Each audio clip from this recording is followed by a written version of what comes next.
And welcome to Appleton, Wisconsin for the 2012 WIAA Boys Spring State Baseball Championships. Our third Division I quarterfinal features the Panthers from Stevens Point and the Raccoons from Oconomowoc. I'm Bob Brainerd, joined by Bill Brophy. Brophy, look at this matchup here in the D1 quarters. Oconomowoc, fourth place in the Wisconsin Little Ten Conference. They come into this with a record of 17-12. Stevens Point was first place in the Wisconsin Valley Conference, so it looks like a mismatch, but Oconomowoc has been playing their best ball of late. Yeah, they like the way they're playing. They like the fact they got Tyler Christensen on the mound. He's a good all-around athlete. We see that a lot at this stage, where a lot of times the pitcher is the best hitter in the team. It's the case with Christensen as well, but excuse me, he gives them hope, and they think they can pull off the upset against Spash, as you say, the Wisconsin Valley Conference champ, who feature 12 seniors. This is a deep Spash team. They're loaded. They have experience. You see the young man on the mound, Austin Schulfer, will be chucking in this quarterfinal matchup. Batting order for Cooney will be Michael Delvecchio leading off, followed by Jack Zeller, and then Tyler Christensen. He's a pitcher who can also hit. Matt Klink, excellent cleanup man. He's the DH, followed by the catcher, TJ Roberts. Marshall Davey, the right fielder. Austin Hallett, the second baseman.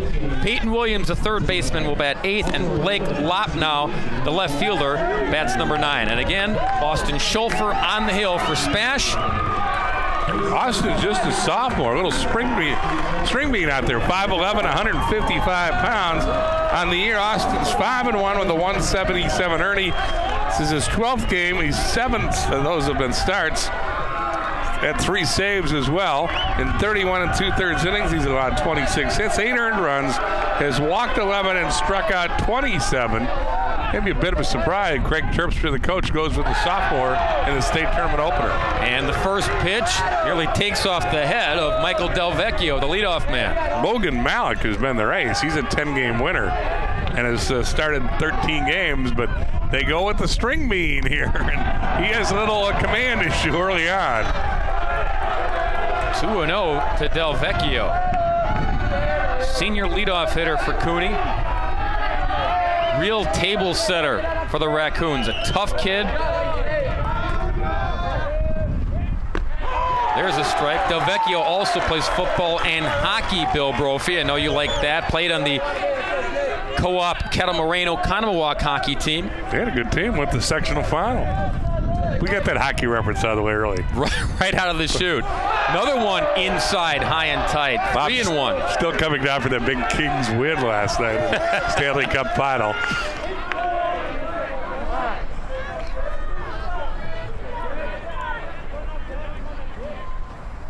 Delvecchio gets a piece, sends it back to the net, and the count goes full. Delvecchio throws about in the 85, 86 area, so a little above average fastball for a high school guy, but had a big year for a team that, again, is a veteran squad, as Bob told you. 3-2 to Delvecchio, and this time it hit him. I mean, he kept getting closer and closer than Schulfer, and Delvecchio takes one for the team. So some early command issues by the young man on the hill. 5th hits batsman of the year for Schulfer in 31 2/3 innings. Second baseman comes in Tep to try to settle the youngster down. Also to set the defense up for what they think will be a bunting situation with Jack Zoller at the plate. Delvecchio, as we mentioned, good athlete, some good wheels, stole 7 bases in 7 attempts. And again, this is what he does. He finds ways to get on, sets the table for the big bats behind him. Jack Zeller now the shortstop up there. And again, they'll keep their eyes on Delvecchio. You're right. It's easy to overlook Oconomowoc. Take a look at their schedule. They're the only team that beat Sun Prairie all year. Sun Prairie probably the favorite coming into this. The bunt straight up, and nearly a collision there. Boy, you had base runner, pitcher, and catcher all in the vicinity, and the catcher, Malik, makes the grab. Yeah, he avoided Zeller. He avoided his battery mate and made the catch. So Zeller can't get the bunt down. Delvecchio remains at first base. 1 down for the pitcher, Tyler Christensen. again, he's their big game guy. Nice shot at Zeller there, who bounced out and made the defensive play. Christensen to the plate, a .321 hitter with 6 doubles, 4 triples, a homer, and 16 knocked in. Go, Ty, what do you say, kid? Goes after the first pitch and launches it to the gap in right center. Deepest part of this ballpark, it's off the wall on a bounce. Del Vecchio being waved home. Christensen giving himself a 1-0 lead before he takes the mound. RBI triple. We told you this pitcher could hit. He demonstrates it by finding the deepest part of the ballpark. Again, we'll talk about bats about the next 3 days here. The BB Corps bats have diminished the sweet spot. It means home runs are a rarity in high school baseball, particularly at a big park like this. It also means doubles and triples may be more frequent. And here Christensen hits the gap and runs all day as the ball rolls to the 405 side. Del Vecchio with that speed easily scored. 1-0 Cooney. And it doesn't get any easier for Spash. Matt Klink is up there, the cleanup hitter. Senior, .440 average, leads this team in home runs and RBI. Matt Klink looks like a cleanup hitter. 5'11", 200 pounds.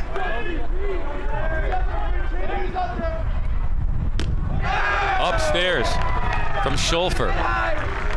Defensively for Spash, Merrills in left, Barnes in center, Piesinski in right, King at third, Zellhofer at short, Tepp is at second, and Soik at first. Malik is the catcher for the youngster on the hill. He just had a meeting with himself, I think, behind the mound and said, settle down. And tosses that one in the dirt. 3-0 to Klink. And clearly, if there's ever been a case of state tournament nerves, you're seeing it on the hill right now.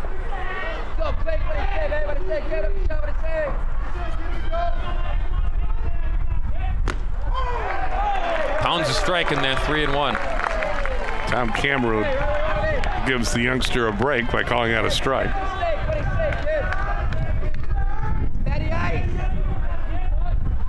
Christensen, the runner at third. 3-1. Count goes full. Cameroon's behind the plate. Ron Quirk is the first base umpire. Mike Klein working second base. Louis Eisenman over at third in this D1 state quarterfinal matchup. 3-2 pitch. Klink, Squibber, diving stab Tepp. It'll score the run and make it 2-0 Cooney. Klink gets the job done, hits it up the end of the bat the other way to push the run across. They didn't have the infield in, and Klink pretty much took what the defense gives him right here. Inside out's the ball. Again, Tepp scrambles to make the play. Christensen didn't break when the ball was hit. He waited to see what was going to happen with the play. When he read that Tepp was going to make the play, he scored. TJ Roberts shoots one where Christensen tossed his triple. He'll lumber in with a stand-up double. Roberts has a big bat as well. Of the 8 home runs Cooney hit during the regular season, he had 3 of them. And Roberts goes 6 foot 225, and he put everything into that first pitch. He'll get a courtesy runner here. It'll be Nick Kolge. But the beat goes on for Cooney here in the first. Roberts lumbered indeed, because he hit that a long way. And the hits just keep on coming for Oconomowoc early. There's the catcher. Conference at the hill for Stevens Point.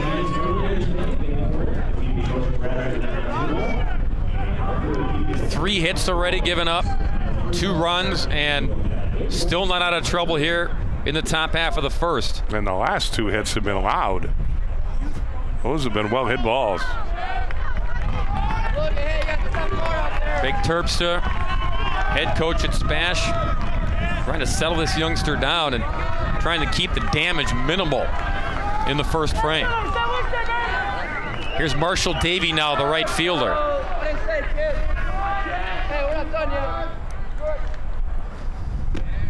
in there for a strike. Bill touched on it, that this Cooney team, they ran into a 7-game losing skid in the middle of the season. Started the year 6-2. But in the 7-game skid, 5 of the 7 were by 1 run. And Arno Kirchenwitz, the head coach, he said the guys felt like they were in those ball games. I think things just didn't go their way. So it looks bad on paper, but to them, they knew that they were close to having some of those games tilt their way, and you wouldn't have that big 7-game blemish. And then they got things together after that, went 11-3 after the 7-game skid. So they are playing their best baseball right now, and they punched their ticket into the postseason by doing just that. 2-1. Low, but called a strike. 2-2.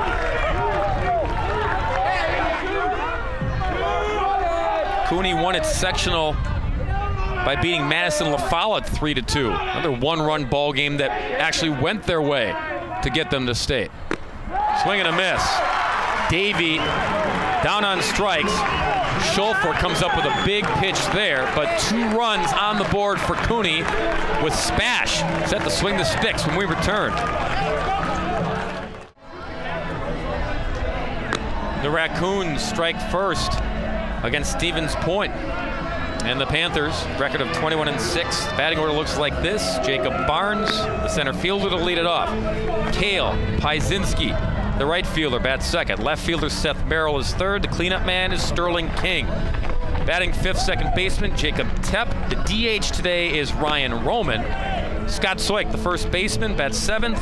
Mitch Malik, the catcher, is eighth. And Eric Zellhofer, the shortstop, is the number 9 hitter. On the mound for the Raccoons, he's a good one. He's the best one out of their pitching staff. And he usually, bro, finishes what he starts. That's Tyler Christensen. Yeah, you saw he can hit, he can pitch too. He's 6-2 with a 1.65 ERA in 14 games. Made 8 starts, completed 7 of them, has a shutout and 4 saves. In 59 2/3, Christensen's allowed 43 hits, 14 earned runs. He's walked 24, struck out 46. Tyler Christensen's a good athlete. And Bill, just to tack on with those numbers, and Arno Kirchenwitz wanted me to know too that those stats don't include the postseason to get them to state, as that one pushes foul. You are correct, sir. Those are through the regular, through before the section. And because of that, Christensen, you can tack on 2 more complete game victories that he had. So in all, that's why we mentioned that he usually finishes what he started. He did that 9 times this year. Missing there, 1-1 to Barnes. Jacobs a slap hitter, 410 hitter. His brother Casey plays at UW Stevens Point. 1-2 to Jacob.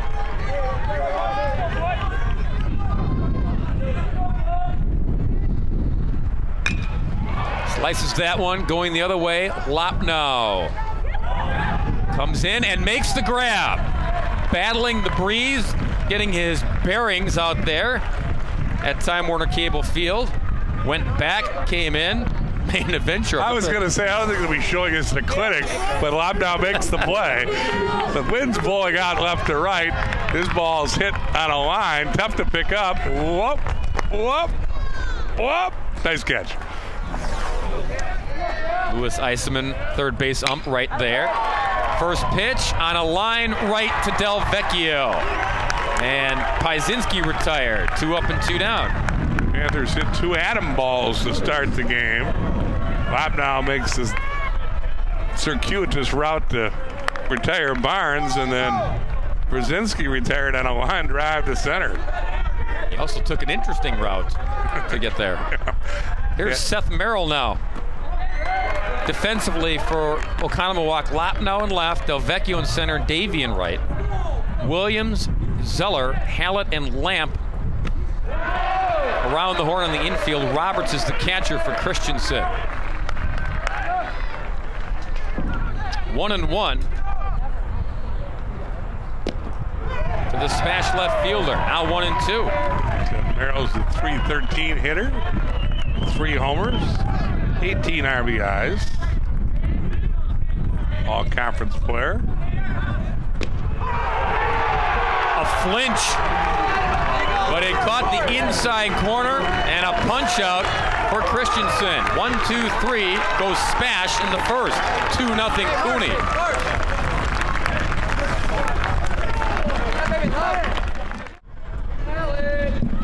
Back here in Appleton, top of 2, Oconomowoc 2, Stevens Point 0.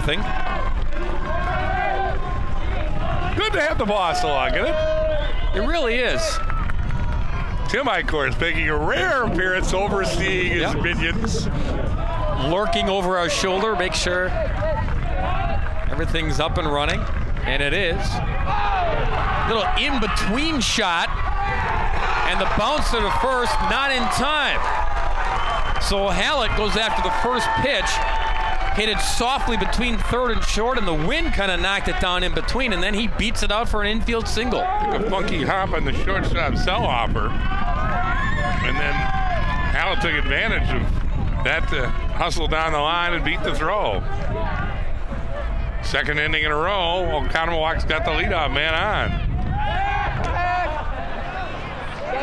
Peyton Williams, the hitter now, the third baseman.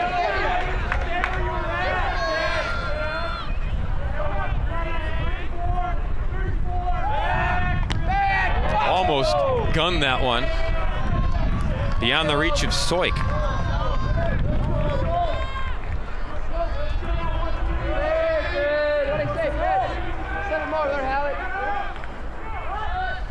Squares, pitches high to Williams. Oconomowoc, they are playing in their second straight Midwest League ballpark. They won their sectional in Beloit at the home of the Snappers, and now playing here in Appleton at the home of the Wisconsin Timber Rattlers. Be ready for go to the home of the Lansing Lugnuts. Make the circuit, right? Bunt, first base side, and executed perfectly. Hallett over to second. Williams gets the job done with the sacrifice. Using the fundamentals by Oconomowoc. They've bunted successfully 30 times in 26 games. They do it here to get the leadoff man in a scoring position. One down, and Lopnow up there.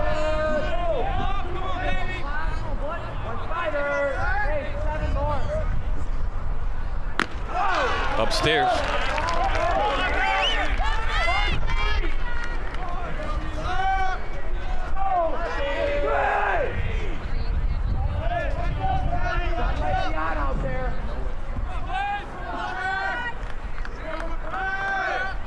Scholfer deals, tosses a strike. Oconomowoc were even during the season in the Wisconsin Little 10 at 6-6. Again, they finished in 4th place, but playing a very tough conference with teams like the eventual conference champ Waupun, Wisconsin Lutheran in the mix, but neither one of those schools. Yeah, they're not here. Not here. The third place team's still alive. Hartford beat Middleton prior to this one. Inside out to left, Merrill comes in and no catch. Ball pops out, and now here's Hallett.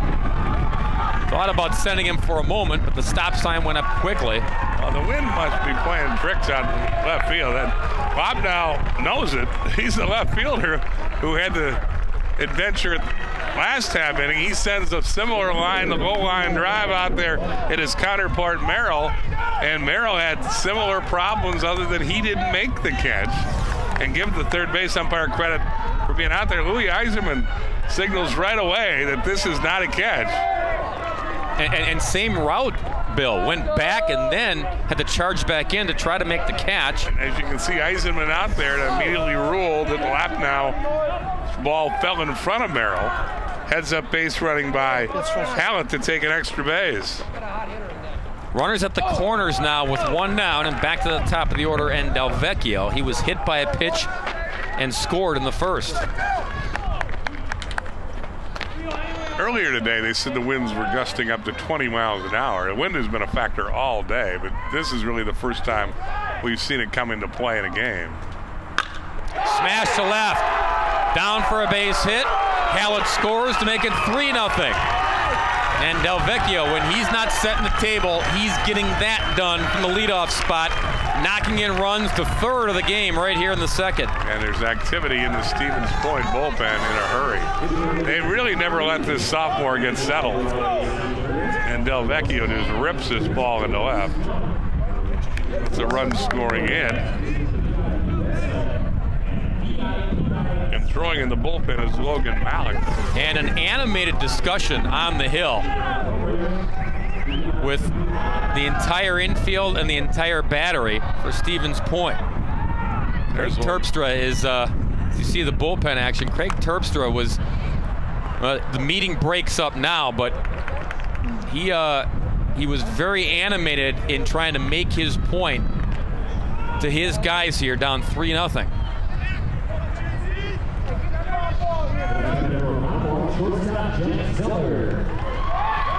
Craig in his 8th year as the head coach at Stevens Point. Been around the program a long time. 13 years prior to that, he was the freshman coach. He knows what Smash baseball is all about. Zeller up there now, the shortstop, with runners at first and second.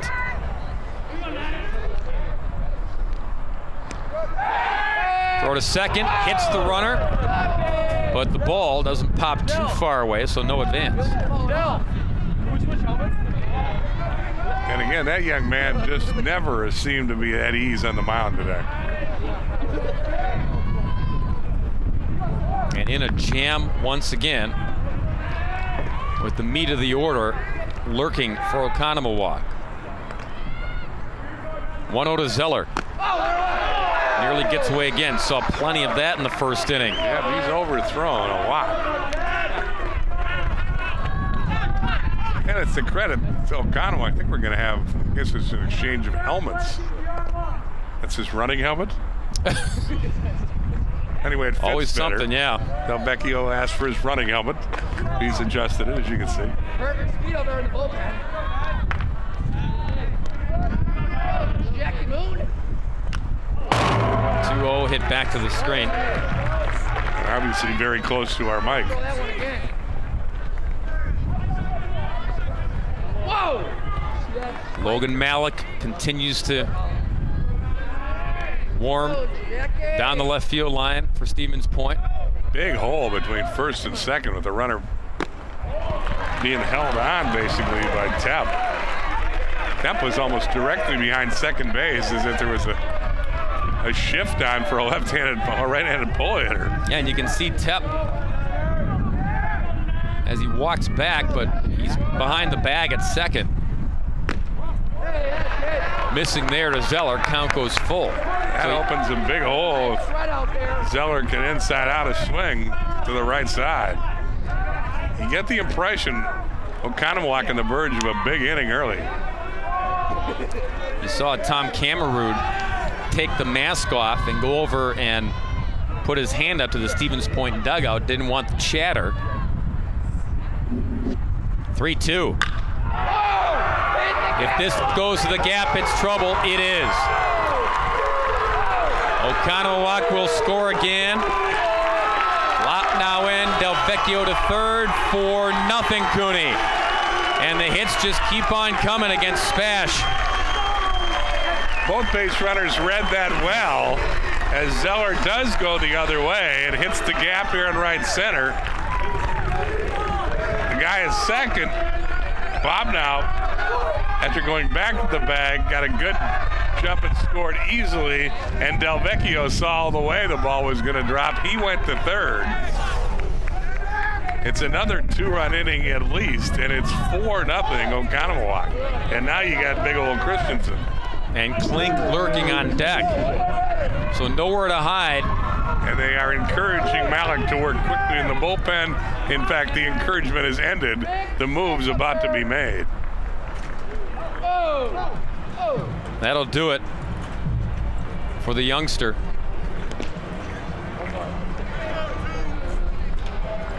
So a short outing by the sophomore as they cuff him around pretty good, getting 6 hits and at least 4 runs off of Schulfer. And now the senior Malik, who again has been their ace, will be called out of the bullpen.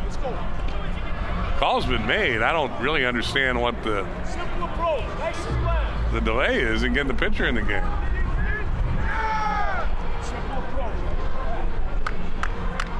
Malik apparently doesn't think he's warm yet. He's going to take as many tosses down the line as the umpires are going to let him. And finally he comes in.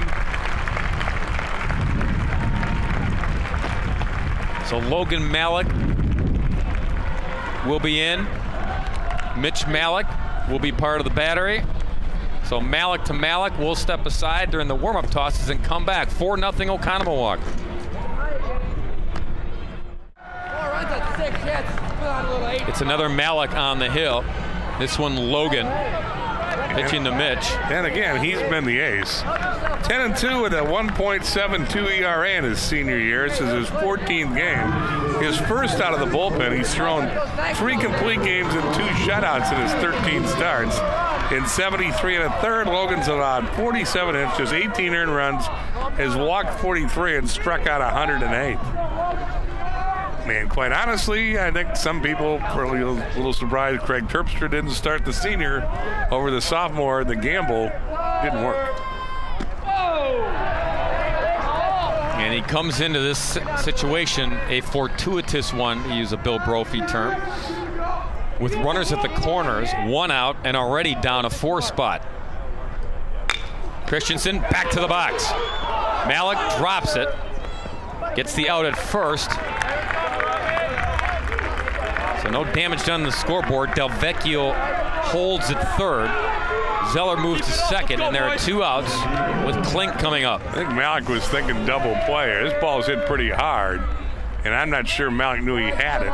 Then he had it, but as he turns to make the double play, he drops it, but had enough presence to get Christensen. So runners at second and third with 2 out. Klink takes a strike. Logan Malik will pitch at Indian Hills Community College in Iowa next year. Klink grounded out, a productive ground out. Got the second run home in the first. Upstairs, 1-1. You will see that curveball, a better one than that. But he has a nice 12-6 curveball and mixes it in by throwing in the low to mid-80s. Baker! Matty Ice. Klink, another one back to the box. And Malik comes in, puts the fire out, but 2 runs on the board prior to that for Oconomowoc. They lead it 4-0.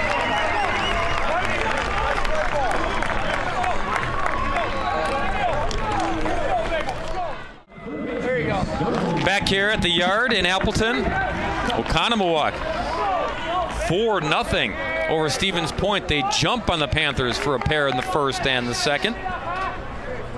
They also knocked their starting pitcher out, Austin Schulfer. Malik did a nice job fielding his position to get out of that jam.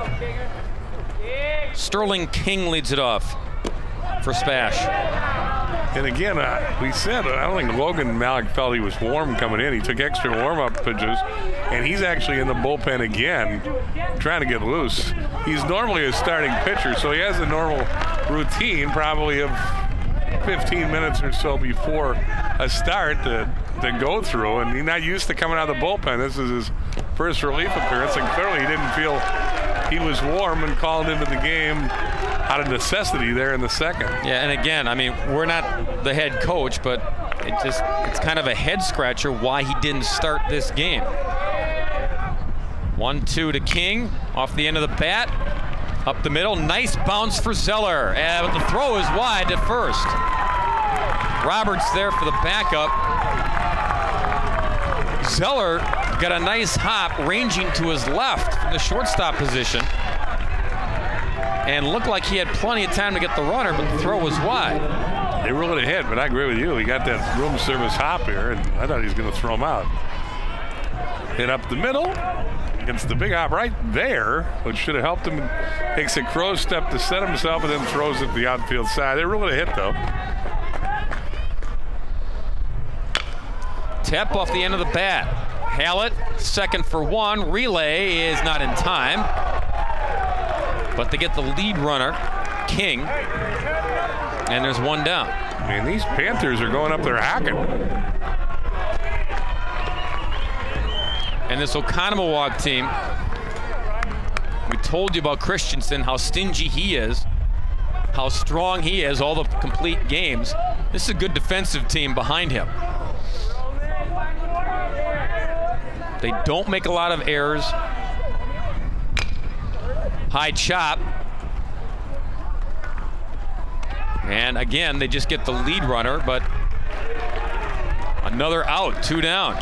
Yeah. And you're right. I mean, another first pitch. Yeah. Ryan Roman goes up there hacking.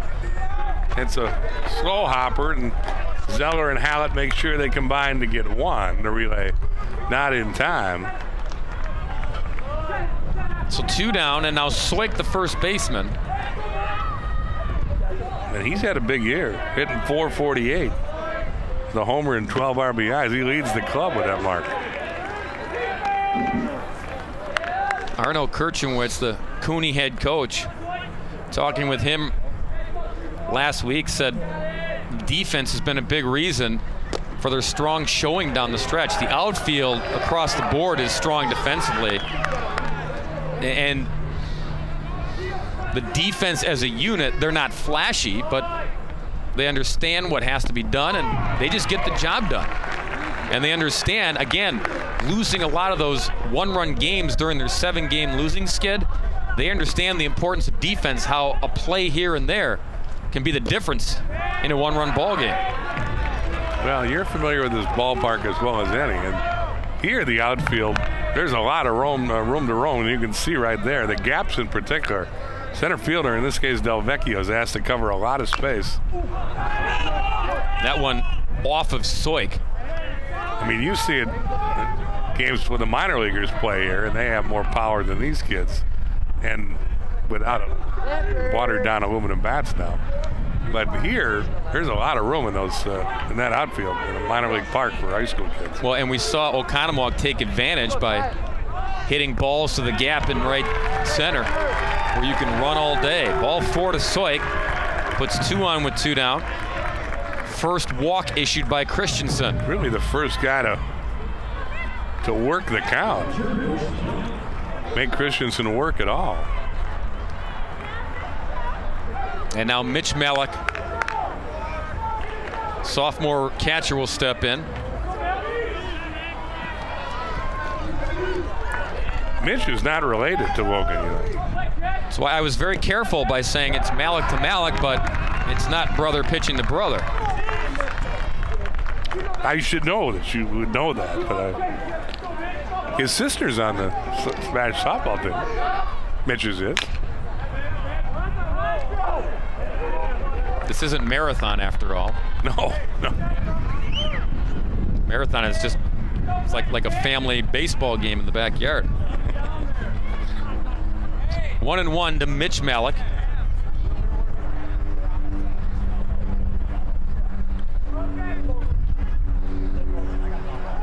Cooney with 2 in the first, 2 in the second, chasing the Smash starter in the process. And if you're Smash, you could use a 2-out hit here in a big way to try to quell that momentum that Oconomowoc started this game with.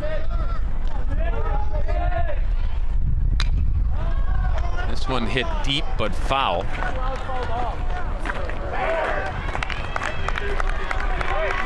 One and 2.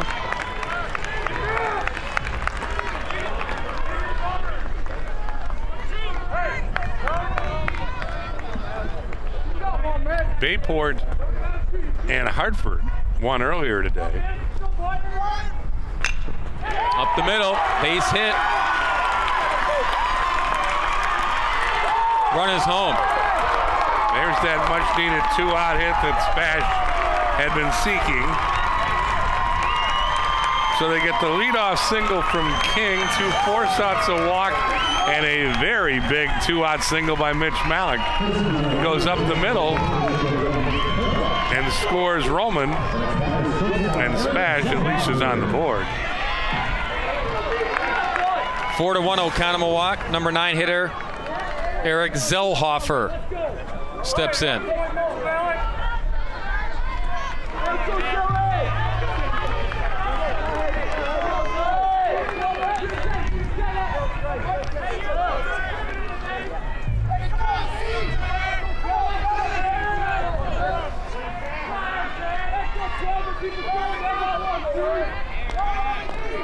Christensen a peek back at second. Fires a tad high, 1-0. Zellhofer's a .321 hitter with 7 RBIs. Good athlete. Played basketball. Back with a strike, 1-1.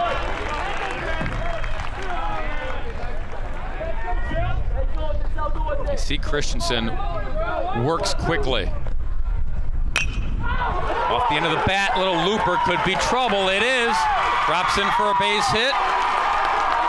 Another run home. Spash cuts the deficit in half to 4-2. Called it. I think the fact that the ball was off the end of the bat froze the outfielders for a second and took away any chance that either Lobnow or Del Vecchio was going to get to that looper. Another 2-out hit, and Spazzius have the lead with their own 2-run inning. And they turn the lineup card over. Barnes steps in with 2 on and 2 down. Back-to-back RBI singles for the Panthers. Strike to Barnes. Flew out to left field, his first AB. Again, since they've started taking some pitches on Christensen, they've had more success with the right-hander. That one low. And it was the guys here at the bottom of the order. Earlier, everybody was up there swinging away, and Christensen looked like he was going to have a quick inning. 2-1 to Jacob. 3-1.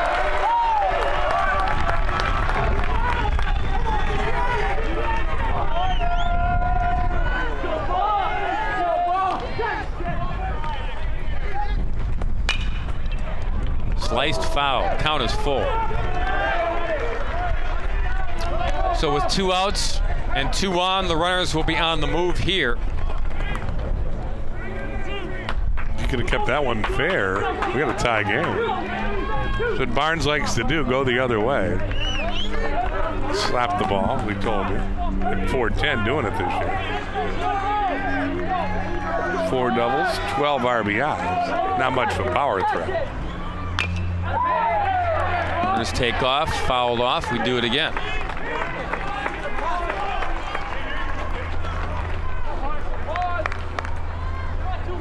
Mitch Malik at second, Zellhofer at first. They both knocked in a run. 3-2. All 4, they're loaded. And Piezinski gets a chance to keep the merry-go-round spinning. This is a veteran Spash team. They got 11 seniors. They've been together a long time, and talk about how tight they are and how they stay together. And you get down 4 early, that's a good attribute to have. Arno Kirchenwitz, head coach, out for a chat. His second year as the head coach, but he's been around a long time, 17 years as an assistant at Cooney. He's a Cooney grad, in fact. And he played with some pretty good players in his minor league baseball career, huh? Yeah, he played college baseball in Arizona and then was drafted into the St. Louis Cardinals system. Played there 5 years, got as high as AAA back in the day. Piezinski now with the bags loaded with Panthers. Takes a strike. Piezinski flew out to center, hit a liner to center his first AB. Down 0-2 here. Yeah, I think that was Arno's message. Let's go out and throw strikes and get out of this, fellas. On to the pitcher, he's got some pretty good fielders behind him, and let's go after this guy. Upstairs, Roberts. Because unlike Coach Terpstra's demonstrative message, Arno's was short and sweet. Swing and a miss, and if that indeed was the speech, it worked to get the punch out there. However, Spash back in it, a 2-spot in the second to make it 4-2 after 2. Well, the scoreboard changes here in Appleton. Now it's 4-2 Oconomowoc after Cooney had a 4-0 lead. Spash fights back to get a pair in their half of the second. Bob Brainerd, Bill Brophy with you in Grand Chute, Fox City Stadium. This is a D1 quarterfinal matchup. Bayport is in, so is Hartford. They'll play later tonight in a semifinal matchup. And the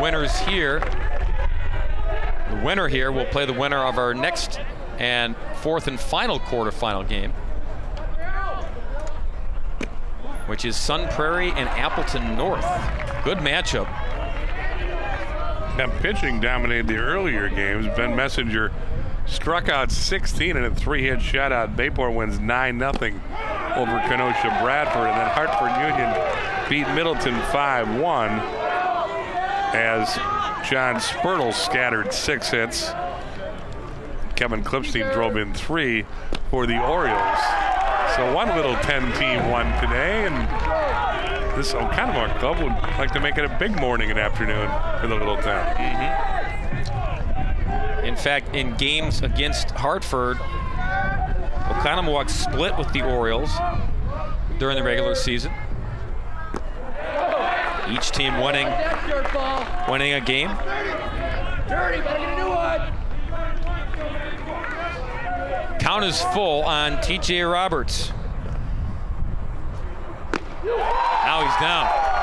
Punched out. Strikeout number 2. Or check that, strikeout number 1 for Malik, who came on in relief.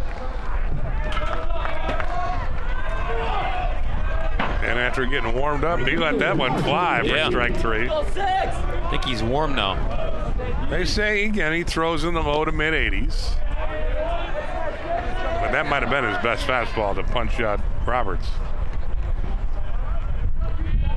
Here's Davey, the right fielder. He struck out to end the first. Lots of college scouts here. I see a couple guy from the Twins, or the Dodgers as well. So pro scouts here as well as lots of college guys down behind home plate with their radar guns. 3-0 to Davey. And Malik's going to Indian Hills Community College in Iowa.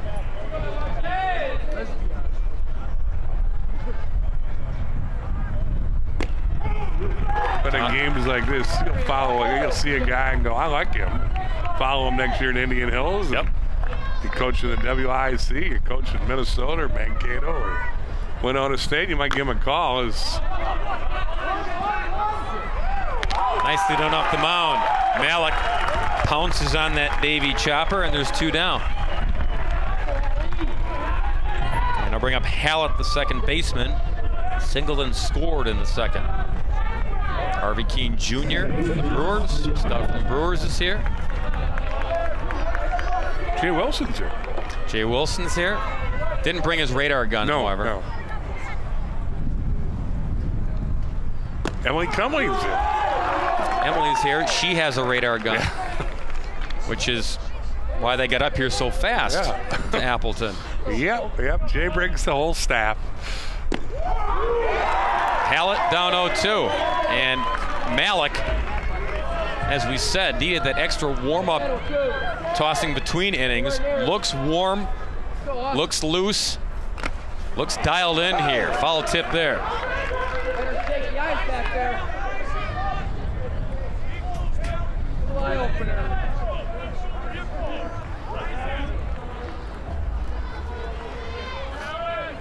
Actually, not only scouts here, it's a pretty good crowd. It's the biggest crowd we've seen today, but both Stevens Point and Oconomowoc have showed up pretty good representation in the fan base on a beautiful day. You wouldn't even call it sunsplash, though. I was about to until you said that. Ball drops in fair. Piezinski hits the deck, so the throw comes in the second late. It nestled in on the left side of the foul line down the right field line, and then when Pieziski lost his footing, Hallett kept on running to squeeze out a double. Goes the other way. The right fielder has a long way to go. You'll see him lose his footing right there. And so he can't get a real good throw off. In fact, he kicked that dirt in the warning track. So upset was he at losing his footing. 2-out double. Peyton Williams up there now. He dropped down a sacrifice in the second. Go, Peyton. Better be hitting those gaps.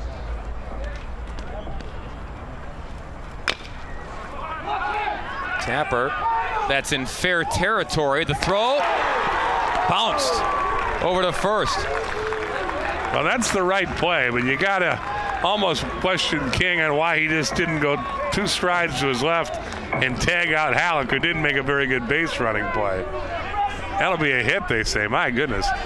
But if we see this again, you'll see the base runner was within about 10 feet of King when he made the throw to first. And again, the usual conventional play is throw the guy out, but look where the base runner is. He comes right into King, who would have had to take about 10 or 2 steps to his left and tag them out, and the inning's over. As it is, the inning goes on. Good point, Bill. I mean, Halleck almost wanted to give himself up. Yeah. King could have stopped, shook hands, had him sign his yearbook, and then tagged him out. So runners at the corners for Lopnow, the left fielder, singled and scored in the second.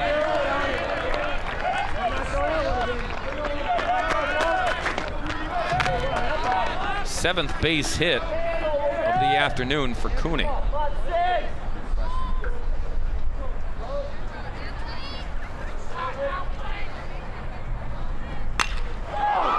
Center field, Barnes camps and catches, and side retired. Nothing for the Raccoons in the third. First time they had a 0 on the scoreboard this afternoon. 4-2 our score in Appleton.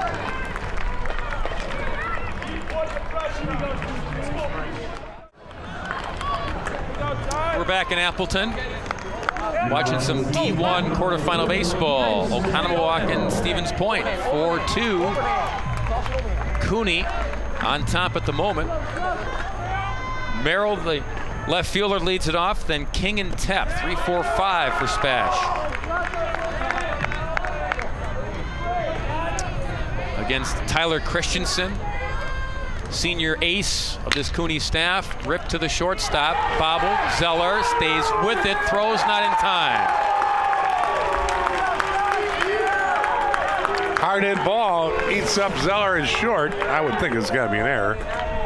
It is. Merrill hits it hard, but it rolls right off his chest. By the time he recovers, Merrill's speed beats the throw. Leadoff man's on for the second straight inning for the Panthers against Tyler Christensen. Brings up King, the third baseman, singled in the second. Sterling's just a junior. His cousin, Cody Kobach, we used to see at Stevens Point. He got drafted a year ago by the Boston Red Sox. He's playing A-ball right now. So Sterling King's got pretty good genes. 1-1 to King.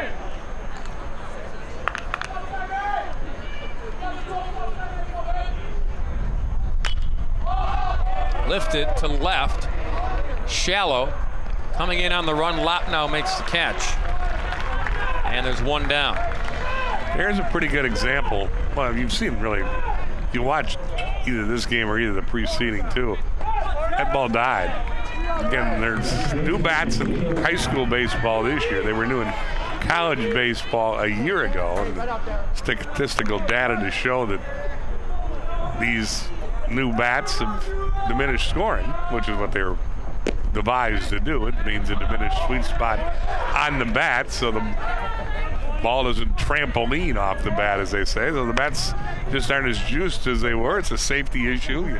Pitchers no longer have to worry about their teeth or getting a concussion on a ball that trampolines off one of those old aluminum bats. But these BB Core bats have changed the game. I think it changes the way coaches manage tactically, play for more small ball, and the ball just doesn't carry as well. I think you saw it on that ball that King hit and the ball at the end of last inning. There's another one, the one Lobnow hit. I thought it had some juice on it, hit out to center field. It just died. And in a big ballpark like this, with high school kids who just aren't as strong as the minor leaguers, I said this morning, I don't think we're going to see a home run the next 3 days. No, probably not. Jacob Tepp watches 4 balls. So he's aboard. Merrill moves down to second with 1 down. But it means you're going to see a lot of extra base hits. We've already seen a lot of triples and doubles as the balls that used to fly now will get by outfielders who are playing more shallow just because the ball doesn't carry as far. Ryan Roman now takes a strike. Ryan's dad, Tim Roman, try to follow this, bro. He played for George Roman, his uncle at Spash. And Tim, his dad, played at Wisconsin and coached Wisconsin Heights to the 1989 Class C state championship in his only year coaching. Really? Back when we were doing letters instead of division numbers. Yeah. Well, the Roman family is synonymous with Stevens Point baseball. Where did our boss go? I want to suck up to him. But I think Tim Roman played with our friend Tim I believe so. At Wisconsin. Our boss was the batting champion in the Big Ten one year when he was Tim Roman's. And after that, they shut it down. They just they want to know more of that. Outside for a strike, 2-2. But typically, Aguilar's left. Yeah. Typically. He's still here, looks like, though. But no, the Roman name has done a lot of good things for baseball players in the Stevens Point area, central part of the state. And I'm not done yet. Okay. Oconomowoc assistant coach Tom Roman played at Spash. There's a base hit to right by Ryan Roman. They're going to wave Merrill home. Cut off for 3, Oconomowoc. That 4-run cushion is gone. And all the Romans that we were talking about celebrate that base hit to right.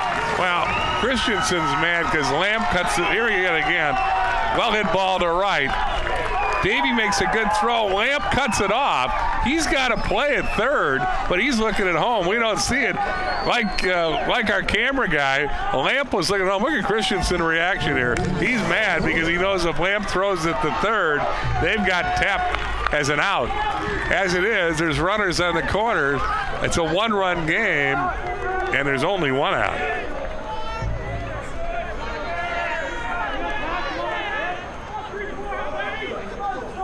And now Scott Soik checks, but a strike anyway, 0-1. Soik walked and scored in the second. Have we elapsed all your Roman family tree stories? Perhaps.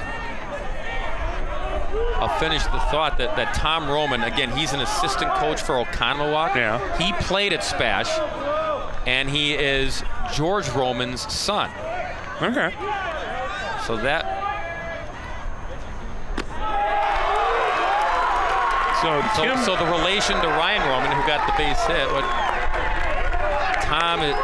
Tim played for George, his uncle.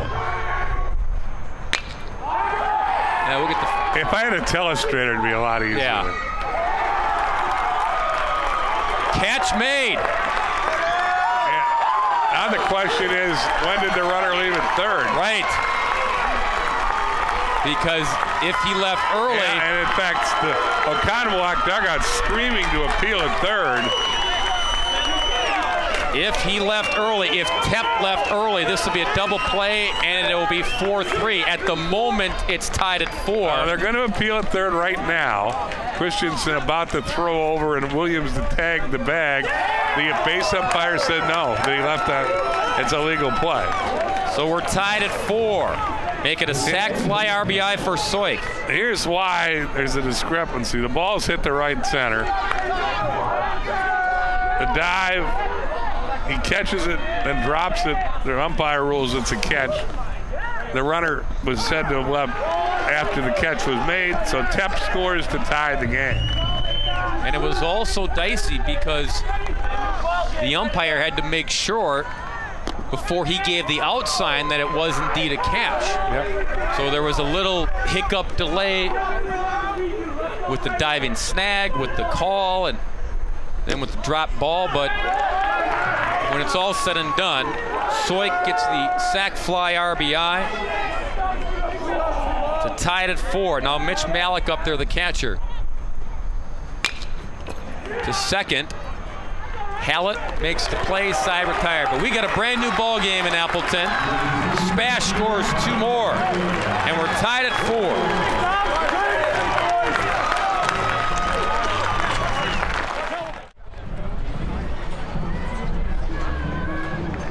Well, new numbers on the scoreboard. 4-4 in the 4th. And more importantly, we figured out the Romans. We did.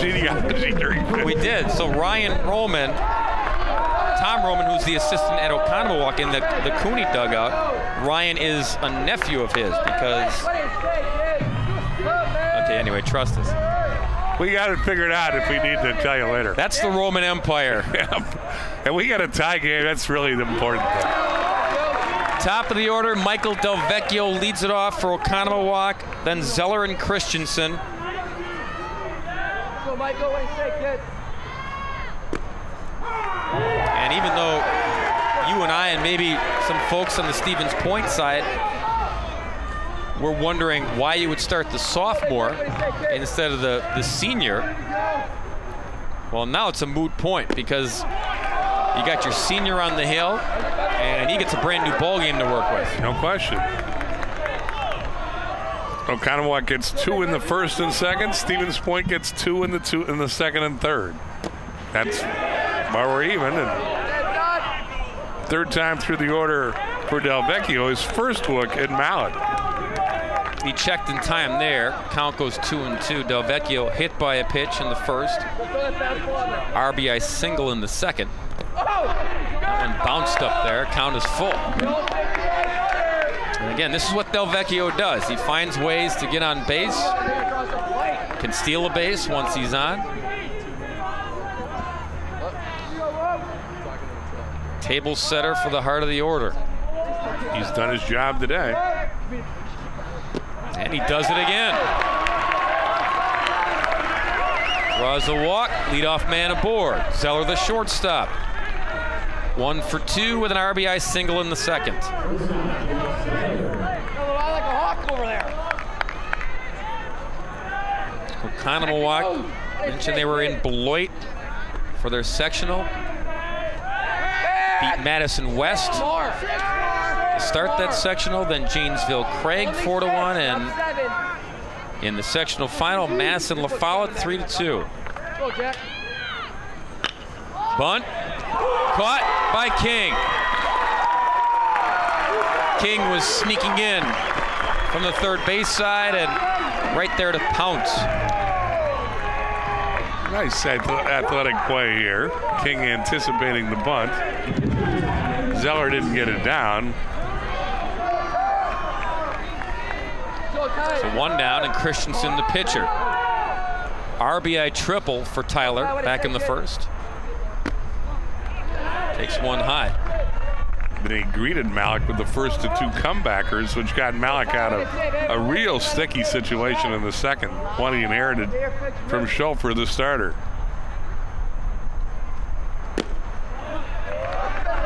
Two 2-0. Tyler hits like he pitches. I mean, he doesn't step out of the box. He's right back in there, taking the warm-up swings. He's ready to go. Back! Best move. Best move. Keeping an eye on Del Vecchio, again 7 for 7, swiping bags during the regular season.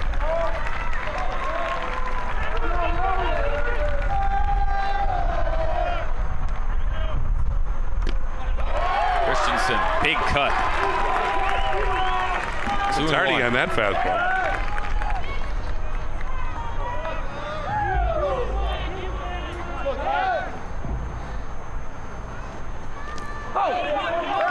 Blocked by Mitch in the dirt, 3-1. And Tyler, you see him right back into the box. He would be the anti-Ryan Braun. Doesn't step out and have to fidget and readjust the batting gloves. I wonder if that is an influence of his coach who did play in the minor leagues. You get the impression he's an old school kind of guy. Mm-hmm.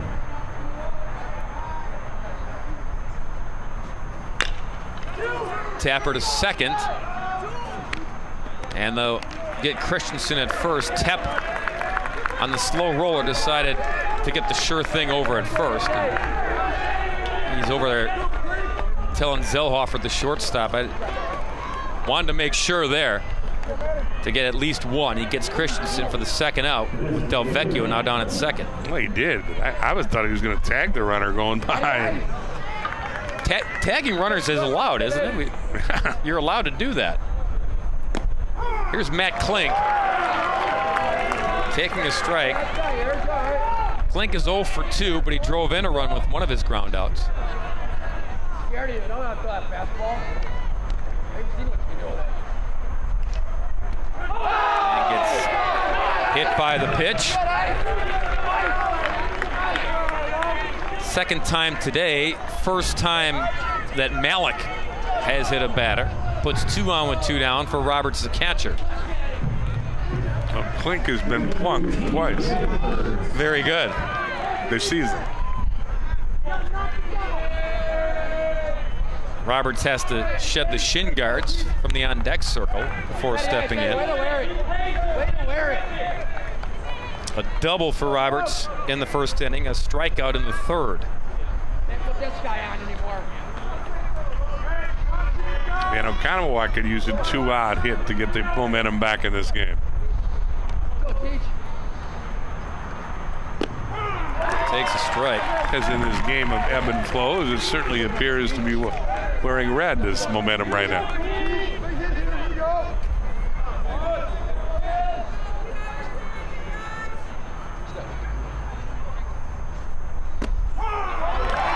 Down 0-2.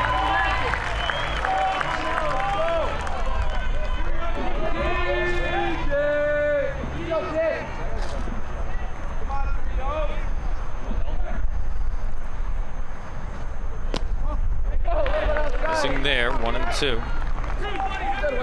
Again, Bill talked about the tough to put one out of this ballpark on this day. Roberts does have home run power, though. It's a high chop here to short. They go the short route and retire the side. Oconomowoc, second straight inning with a 0 on the scoreboard, so we stay tied at 4.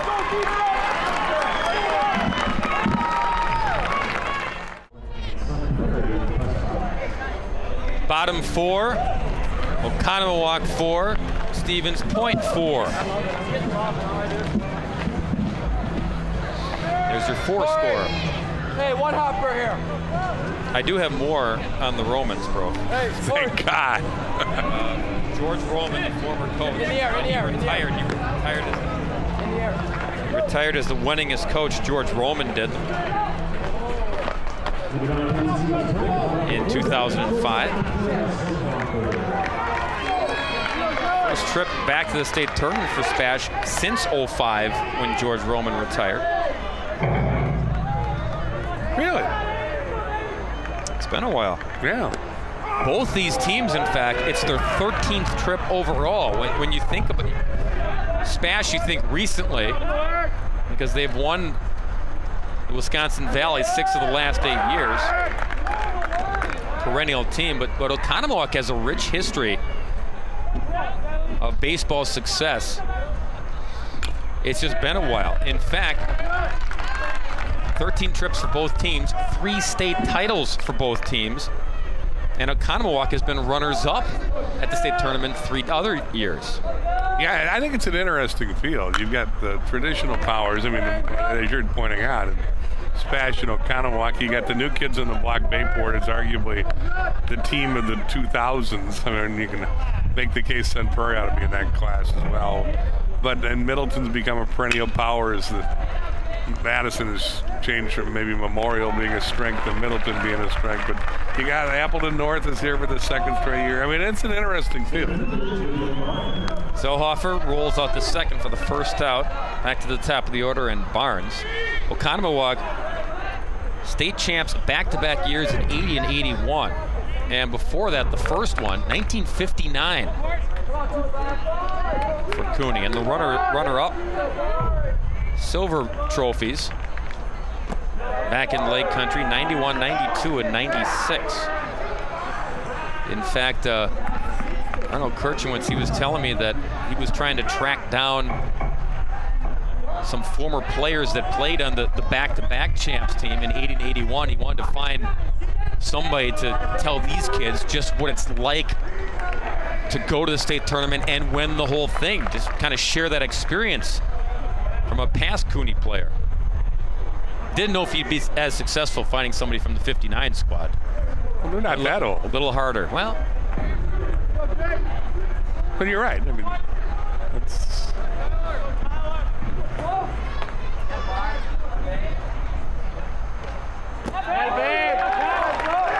I think Barnes shook up Christensen there by asking for time prior to the preceding pitch. You can see that necessitated Roberts to go out there and calm him down. He's now gone 3-0 on Barnes.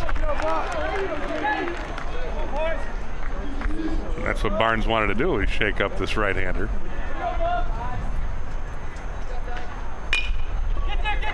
Again, a bounce to short this time. Play is made, 2 down. And now Piezinski, the right fielder. Arnold Kirchenwitz, he also added that the 2001 team at Oconomowoc, that was the last team to go to state, so it's been 11 years since they've been here. And he was around for that team. He said that Cooney team was a lot like this team, where they had their ups and downs, their bumps along the road early in the season, and then they kind of found themselves. They put it together and got it all together to make a run to state. Piezinski 0 for 2 today with a fly to center and a strikeout. 1-1 to Kale. Kale plans to play at St. Mary's next year, so in Winona, Minnesota. 1-2. Christensen trying to work 1, 2, 3 quickly here through the fourth.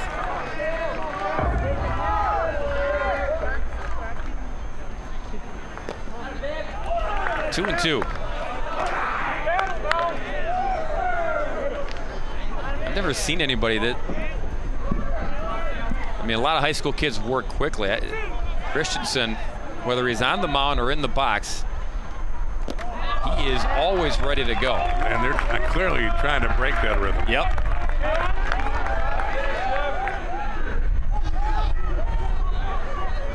He keeps the ball low. Doesn't give you a whole lot to look at, and that one too low. And you can tell that Tyler Christensen is not in agreement on Tom Cameron's call. I don't know if we got the replay of this, but he basically falls off the mound incredulously that was not a strike. So he walks Piezinski with 2 down and has to face Merrill, the left fielder.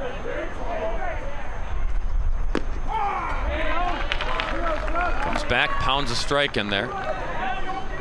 Merrill, a strikeout, reached on an error and eventually scored in the third.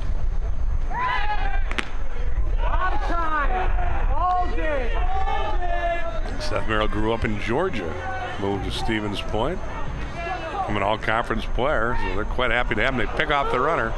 Throw to second is wide, high and wide from Lamb. Oh. And that's got to frustrate Christensen, because the first throw over was good enough to keep an eye on him. The second time, they had him picked off, but throw wide from Lamb. And Christensen, who thought he should have been out of the inning with the strikeout, didn't get that call. Now loses the man on the pickoff attempt. I think they're calling that a steal. May get out of it unscathed. Hallett Circles underneath and catches it side retired. Nothing for Spash in their half of the fourth. To the fifth we go in a tie ball game here in Appleton. In Appleton, all tied up between Oconomowoc and Stevens Point. Winner here plays our final game of the evening later tonight between the winner of our next game, Sun Prairie and Appleton North. Bayport and Hartford will meet in the first semifinal this evening. It's Bob's fan club. Finally getting behind home plate there. That's center neon field yellow. shot. Yeah, I sent the bright stuff out this year just so they would stick out behind home plate. Yeah, there they are. Actually, we believe they are followers of Sun Prairie, who plays the next game. Yep. But they are very distinctive in their shirts. It's all about the fashion, bro, if you know that. Yeah, oh yeah, I've heard that from you, buddy. Marshall Davies swings through it, tipped it into the mid of Mitch Malik, and a punch out to kickstart the fifth. Since coming in with one out in the second, Malik has allowed but 2 hits, walked one, hit a batter, and struck out 2. Here's Hallett now. Takes a ball in the dirt. Speaking of fashion, one of the Spash traditions is you'll have family members, girlfriends, moms, dads, what have you. They'll wear the jerseys that aren't being worn by the guys. They got the red with the black and white trim today, but if you scan the crowd, you'll be able to tell who's with who. Throw is wide. Boy, rewind that, and Hallett, the ball he hit kind of died off the bat, but it hugged the line and stayed fair the whole way. And King's throw was just wide. Maybe he was thinking it would eventually roll foul and then had to hurry his throw here. Throw is high. Hallett beats it out. An error in the third baseman.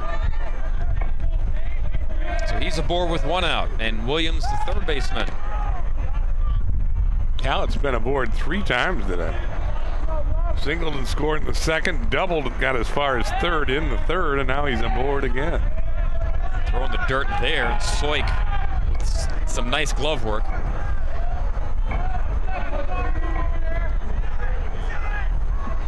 Hallett is their biggest threat to run. He's 8 of 9 in the stolen base attempts for a team that only has stolen 29 bags in 26 games.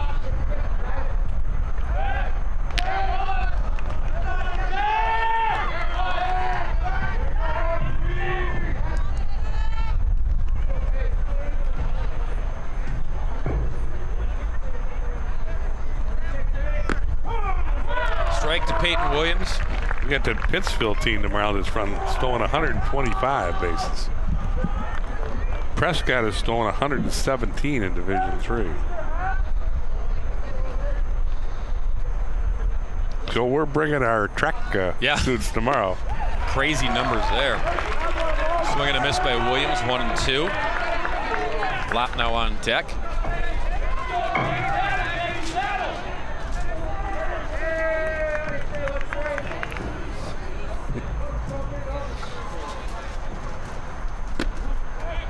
Outside, Mitch Malik thought about a snap throw down to first. Boss is back. He missed all that love we gave him. Brought his candy dish from home. Yeah, maybe he heard. Talking about his career as a Big Ten second sacker. Williams down on strikes, caught looking. Second punch out of the inning recorded by Logan Malik. 2 down.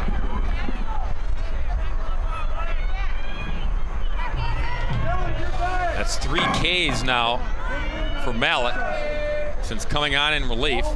Now Lapnow, the number 9 hitter, takes a strike. Lapnow singled and scored in the second, flew out to center in the third.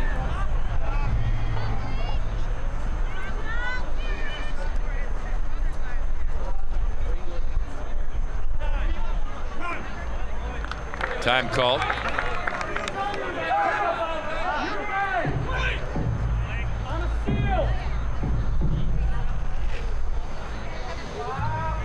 Gotta be heads up for the steal here. Your top stolen base guy on with 2 out. Oh, they got him.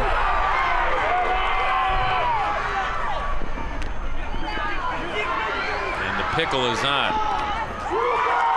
Sliding, but to no avail. As they say, they caught him leaning. He was leaning all right. And the play, I believe, goes 1-3, 6-1. If you're scoring at home. We're scoring here. Nothing for Oconomowoc, and they're after the 5th. Game stays tied at 4. 4-4 our score. Raccoons and Panthers duking it out here in this D1 quarterfinal matchup. The winner survives to play later tonight in the semifinal contest. King, Tepp, and Roman here in the 5th, and drops in for a base hit for the Spash third baseman. Second hit for King. And I think we're going to get a runner for Sterling King after his second hit of the day. Interesting, Bill, on the approach of Stevens Point, and we've seen both extremes. Some guys go up there. Christensen, always around the strike zone. Works quickly, throws a lot of strikes. Some guys go up there with the mentality for the Panthers that they're going to jump on the first pitch like King did. And others have worked the count to their advantage to make sure they get something they like. Yep. So an interesting dynamic here by this offense against this senior pitcher. Nick Kolbeck is running at first. You got to assume it's a bunt. Tried to bunt and had to reach out and got a piece. So a strike on Tepp. Jacob Tepp's going to go to Indian Hills Community College along with Malik. It's his job right now to get a bunt down and get the potential lead run into scoring position. That one high. Backs off in time, 1-1. Tepp has 2 sacrifices on the year. The .321 hitter. Williams coming in for third. This one bunted but pushed foul. So now the wheels will turn here. Decision to be made with a 1-2 count.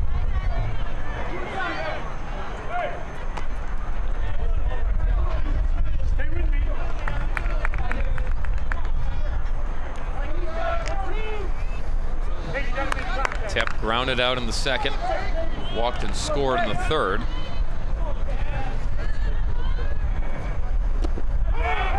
Caught looking.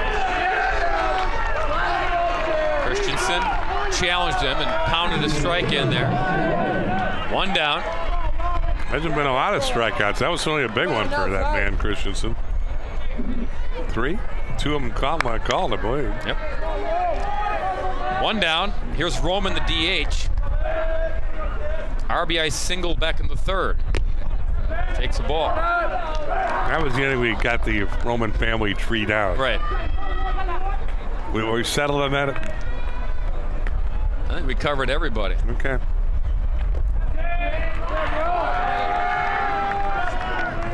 Two 2-0 to Ryan.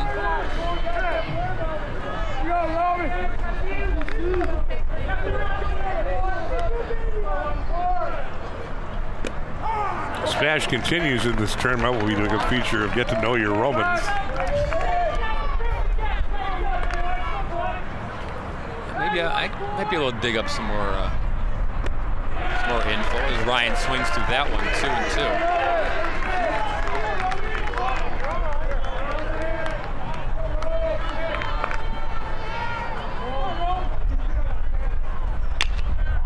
2-2. Lifted to right. Davey on the move, going back, and makes the catch.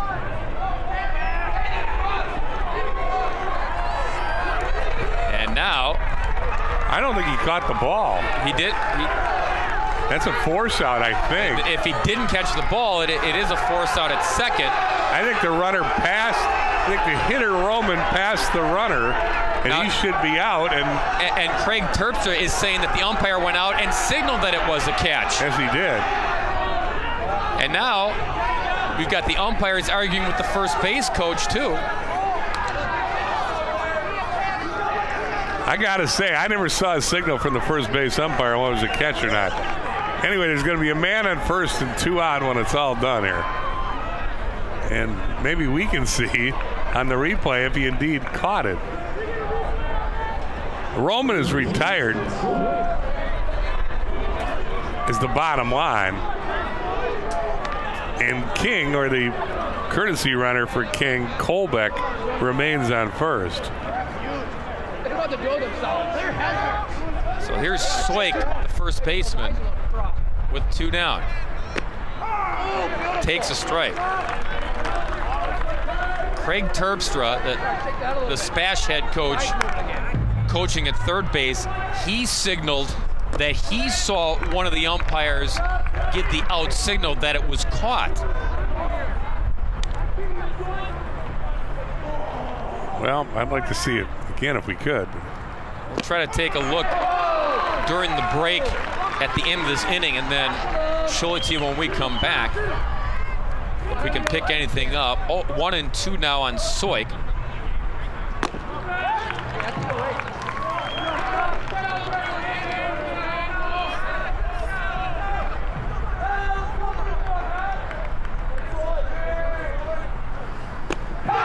and a miss. Inning over. Nothing for Stevens Point in the 5th, and it stays tied at 4.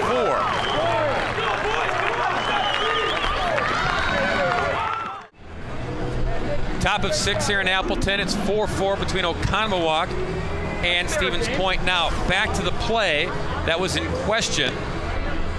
You see the shot to right. This is Roman's fly ball, and Davey goes back on it, and the wind keeps carrying it. He doesn't catch the ball, and then it bounces up into his hand, and he makes the throw in.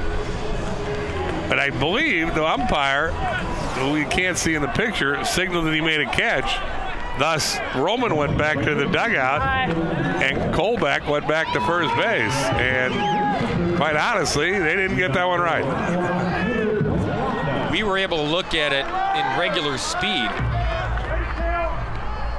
And while you could see it in slow motion there, that the ball popped out of the glove,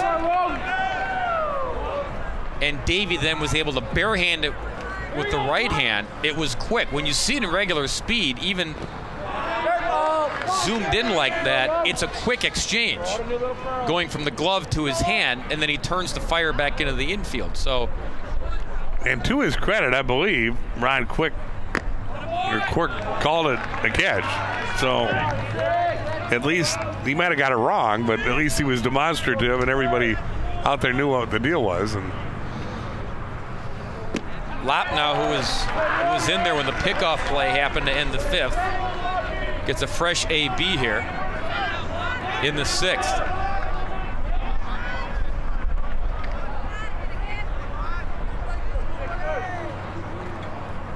Two. Called strike 3. 4 punch-outs now for Logan Malik. And back to the top of the order, and Michael Delvecchio. And Malik looks a lot more comfortable now than when he came out of the bullpen. You hit it right in the head, Brof. Not used to coming in relief, and especially that early in a ball game. And he just had to get his routine down. Well, Oconomowoc had their chances early. They stranded 7 in the first 4 innings. Bouncer. Pass Zellhofer. That'll be an error, and Delvecchio will reach.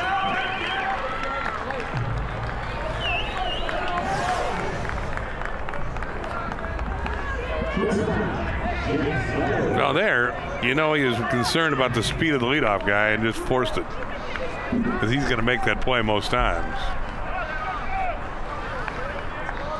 He's aboard with 1 down.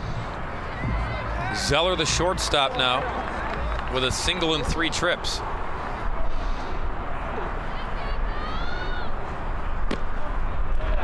Outside, 1-0. Again, Delvecchio at first, a threat to go. He's 7 of 7 in stolen base attempts.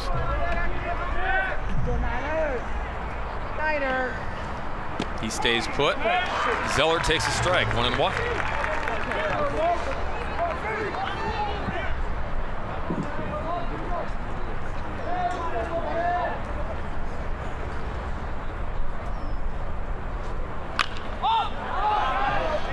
Lifted foul, 1-2.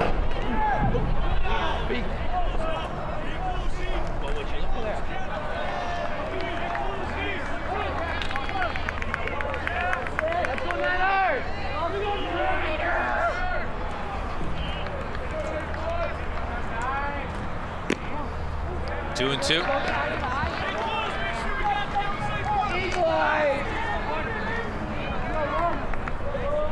Hey, you and Ty, let's go.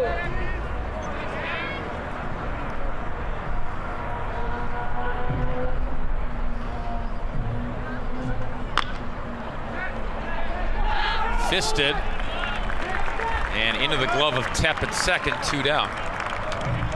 It'll bring up Christensen, the pitcher. 1 for 3 with an RBI triple back in the first. No doubles! No doubles! 3-stick! That's the defensive alignment that's being requested for Tyler Christensen, a no doubles defense. That means the outfielders are going to go back about 2-3 strides further than they normally play. Try to keep the ball from going the gap and snuff out Christian Delvecchio if he tries to score from first. And that's the key with the speed of Delvecchio. On a double, he'll score from first. Christensen banged that triple to the gap in right center in the first inning. Since coming on in the second with 1 on, or with 2 on and 1 out, only Austin Halleck has hit a ball to the outfield against Malik. He's really deadened the bats. They had trouble squaring up against this right-hander. Missing there, 2-1. Great catch.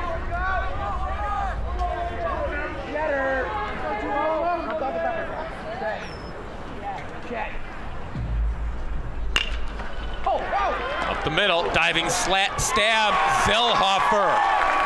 Zellhofer makes up for the air right there. That was a heck of a play. It's a raspberry because of it as a souvenir, but that's a big play in the state tournament. His team's tied as they go to the bottom of the 6th. Makes an error earlier in the inning, and he makes up for it right here. Yeah, that'll scrape some skin off your elbow, though. Worth it, though, to keep this game tied at 4.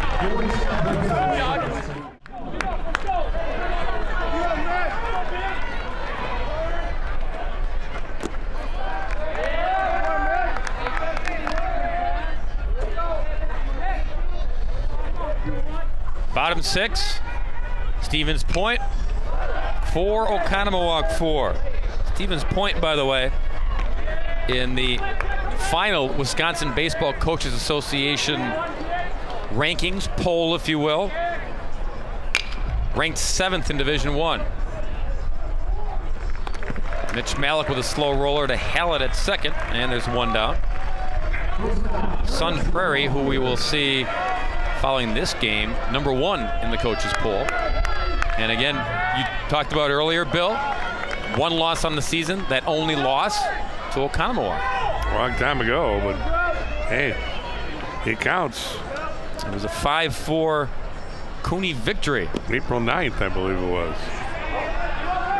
Eric Zellhofer, the batter. That was something Arno Kirchenwitz talked about. Again, with the 7-game losing skid, a lot of them were close. 5 of them 1-run defeats. But he also pointed out some of the big victories, including the win against Sun Prairie. Part of the reason his guys were able to keep their chins up during the 7-game skid. He knew that they were close on several occasions. Zellhofer walks and flips the bat with a little violence into his own dugout. Zellhofer's had a big day. He makes that big defensive play to end the top half of this inning.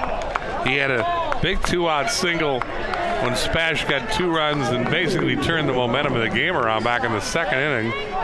And then he gets a key walk here in the 6th. So he's quietly been one of the heroes for Spash. Jacob Barnes takes a strike on the outside.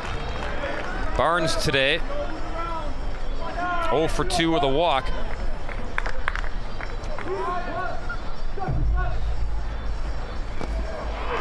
Cuts through that one, 0-2.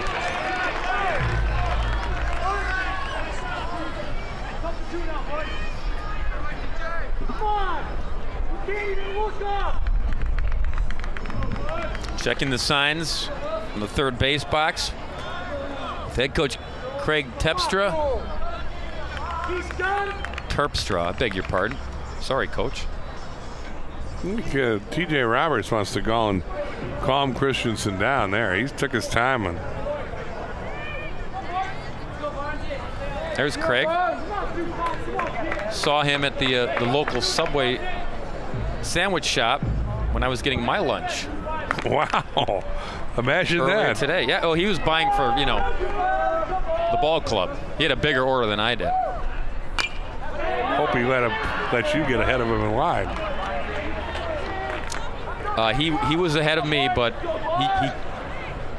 he thinking a veteran coach that he is, called ahead. The order was ready. Well, that was wise. So.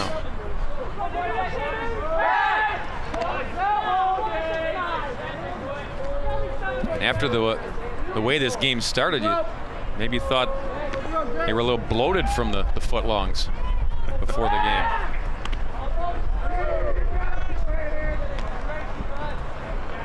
But the team responded to the early pitching change.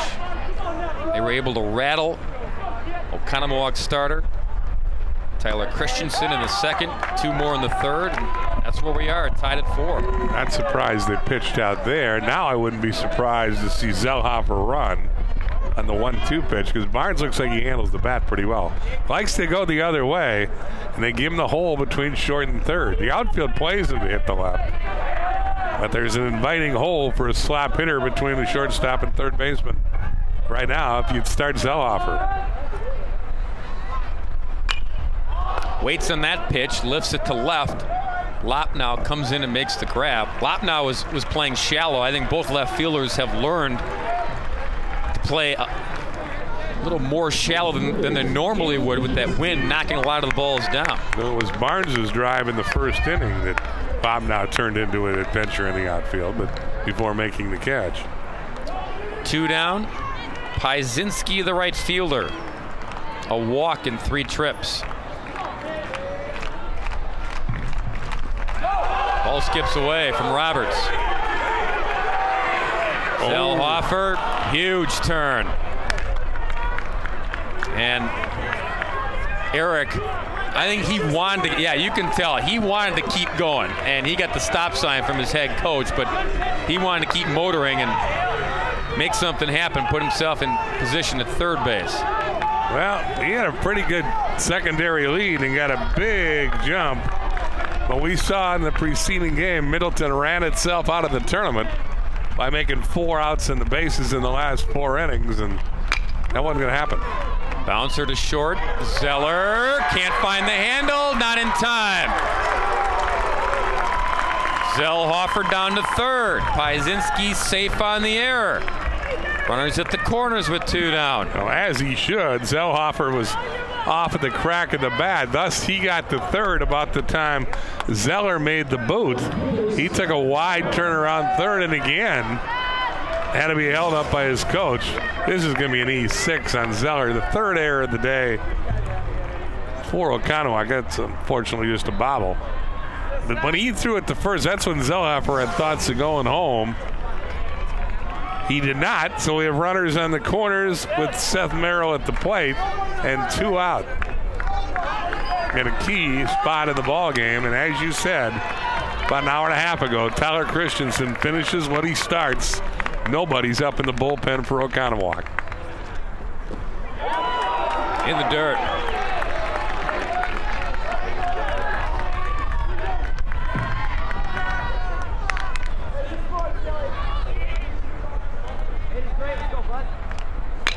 Merrill up the middle, base hit. And that's why they held the runner at second, because he comes around to score. The error hurts Cooney. 5-4 Spash. Big 2-out hit by Merrill makes that unearned run really hurt. Good piece of hitting. He goes right up the middle. Christensen can't knock it down, and Spash has come all the way back and leads for the first time today. I think we're going to get a pinch swinger here for Sterling King, are we not? I think we're going to get a left-handed hitter. No, that's King coming back. Who is up there?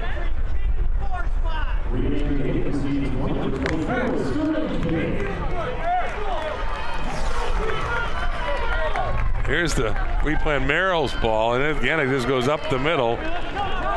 Christensen tries to knock it down like a soccer player, but to no avail, and Stevens Point leads.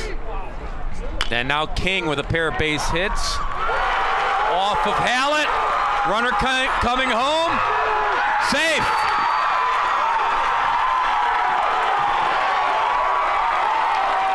(6-4) Spash.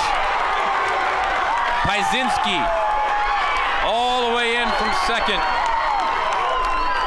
And the error on Cooney, double jeopardy now. It cost him a pair. Tough to make 4 errors and win in the state tournament. And 2 infield errors. That one on Hallett cost him. But yeah, give Pyzinski credit. He never quit running. And when the ball went into right field, Pyzinski came around from second to score. And this is just a trip, I think, to settle things down at the mound. Christensen noticeably upset, and Arno Kirshenwitz's going to try to settle the right-hander down, he's deserved a better fate. King hits the ball, second baseman over, and doesn't get the glove down. And again, credit at the base runner. He keeps coming and beats the throw. I think we're going to have a courtesy runner for King. Dylan Schmenk going to go on a run for King? Yep. 2 on, still 2 down with 2 in. And Christensen, some of his outings, Arno Kirshenwitz talked about it, some of his outings have been like this where he was good enough to win, but the defense behind him didn't get it done. Now Jacob Tepp. And that one, I think, Bill, goes back to the frustration for Christensen overthrowing now on that pitch. Second wild pitch of the inning.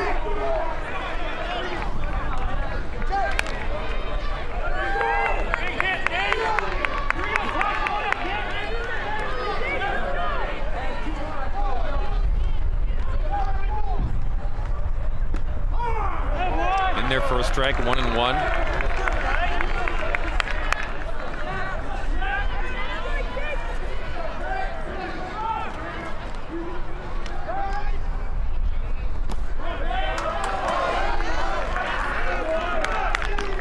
A base hit here that would score 2 would seriously deflate Oconomowoc going to the 7th inning. And really change how you approach the 7th inning. Snap throw on the third, not in time. You're at the point now where a bloop and a blast and you're back in it, or you tie the game. Yep. A 2-run single by Spash means you're 4 down, and he just need a lot of base runners before he can even think of tying the game. And you're against Malik, who hasn't given up anything since he came on. 3-2 now to Tepp. Oconomowoc, they came out swinging against the sophomore starter. Got 2 in the first and 2 in the second, but nothing since. Tapped down on strikes, but the damage is done. A pair of errors leads to a pair of runs for Stevens Point. They break the tie, lead at 6-4. 7th inning, Not the 7th inning stretch, but in high school, the final frame. Perhaps for Oconomowoc in the Raccoon season.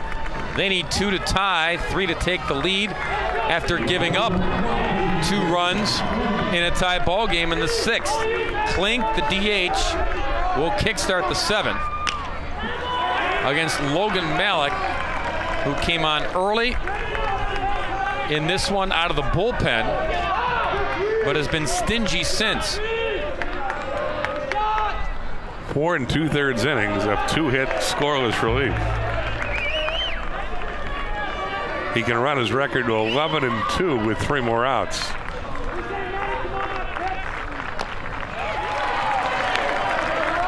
Punch foul. Not that it would be a big factor, but Malik would have some. Again, he'd have 1 inning left. 1 inning left that he could use here at the tournament. Again, WIAA rules say you can only throw 7 innings in a 3-day span of tournament competition. Gets Klink. Catches him looking. 1 out in the 7th. And to amplify in that inning rule, if you pitch a third of an inning, it counts as a full inning. Thus, Malik has come in with 1 out in the 2nd, so he will get credit for 6. Thus, he'll have 1 inning eligible to come out of the bullpen either tonight or should Spash make it to the finals on Thursday. Might come in handy, you never know. Oh, yeah. 1 up and 1 down. Roberts, the catcher, takes a strike. And Schulfer to have 5 innings left. Roberts today, a double in 3 trips. Goes after the high heat. 0-2. And Malik, as we've said a couple times, has been dialed in since he came in, finished things off in the 2nd, took some more warm-up tosses, and got himself right. He got Roberts to go up the ladder. Nobody's going to hit that pitch. Strikeout number 6 for Malik. 1 out away from playing later tonight. Again, other than Halleck, who had that double down the right field line, nobody has really squared a ball up on this kid at all. He's been very impressive. Here's Davey, the right fielder, 0 for 3. Takes a ball.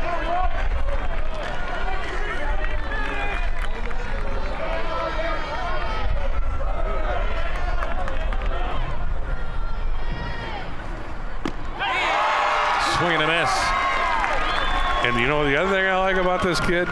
As much as you like Christensen's pace, again, the ball and throwing it, I like the fact this kid throws strikes right here. He didn't walk anybody. I take that back. He walked 1 and he hit a batter, but Del Vecchio really worked him for a walk. This has been a strike-throwing machine who has come in and rescued the Panthers. Swing and a miss. Logan Malik finishes what he didn't start. But Stevens Point finishes with a 6-4 victory. Malik, 7 Ks, strikes out the side to end it. 6 of those Ks came in the last 3 innings as he seemingly got stronger. And again, I say he rescued him because they were a wobbly ship down 4-0 when he came in with 2 on, 2 in, and 1 out in the 2nd inning and smashed down 4-0 to Oconomowoc. But Malik came in, got 2 comebackers on the mound to get out of that jam, and then threw strikes, allowed only 2 hits the rest of the way. And his Spash teammates picked him up coming from behind with 3 2-run rallies, 2 in the 2nd, big hits with 2 outs by Mitch Malik and Eric Zellhofer in that rally. Then they tied the game in the 3rd, big hit by Ryan Roman, a sac fly by Scott Soik, and win it in the 6th. 2 tough unearned runs if you're Tyler Christensen. A couple of infield errors allowed Spash to get 2 and win the game. Seth Merrill with the game-winning hit, again with 2 out, and Spash goes on. They will play either top-ranked Sun Prairie or Appleton North, who will play here in 35 minutes. Pretty good ball game. You bet. Our 3rd D1 quarterfinal in the books coming up shortly. They'll rake the field, and then we will have our fourth and final quarterfinal matchup coming up later today on WIAA TV. It is Sun Prairie against Appleton North. Bill and I will be with you for that one. The final numbers there is Stevens Point wins it 6-4. We'll check in with you soon.